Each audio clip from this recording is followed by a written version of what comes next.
রোববার সন্ধ্যায় বন্ধু সৌরভকে জোর করে নিজ গাড়িতে তুলে পেটান তাসকিন। বন্ধুকে ডেকে নিয়ে বেদম পেটালেন বাংলাদেশ জাতীয় দলের ক্রিকেটার তাসকিন আহমেদ। ঘটনা কতটা সত্য চলুন জানার চেষ্টা করি।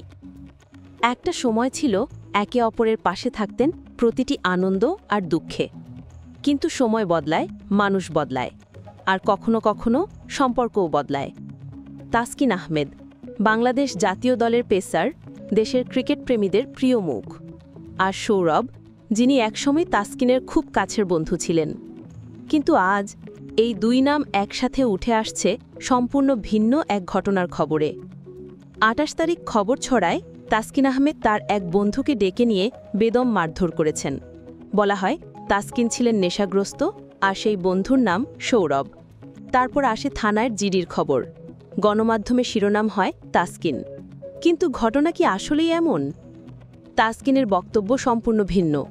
তিনি জানালেন এই ঘটনার সাথে তার কোনো সম্পর্কই নেই, বরং তিনি বলেন সৌরভের সাথে তার প্রায় ৬ মাস ধরেই কোনো কথাই হয় না। সেই বন্ধুত্ব শুধু নামে, আচরণে নয়। তাসকিনের ভাষায় বন্ধু নামে নমক হারাম। আরও চমকপ্রদ তথ্য জানালেন তিনি, এই যে জিডির গল্প সেটাও নাকি ভুয়া, কারণ সৌরভ নিজেই পরে নাকি জানিয়েছে সে এই জিডি তুলে নিয়েছে। তাহলে প্রশ্ন জাগে, তাসকিনকে কি ইচ্ছাকৃতভাবে ফাঁসানো হয়েছে? একজন তারকাকে বিতর্কের কেন্দ্রবিন্দুতে এনে তার সুনাম ক্ষুণ্ণ করার চেষ্টা? এটা কি কোনো ব্যক্তিগত প্রতিহিংসা, নাকি সোশ্যাল মিডিয়া স্রোতের সুযোগ নিয়ে আগেকটা ক্লিকবেট গল্প?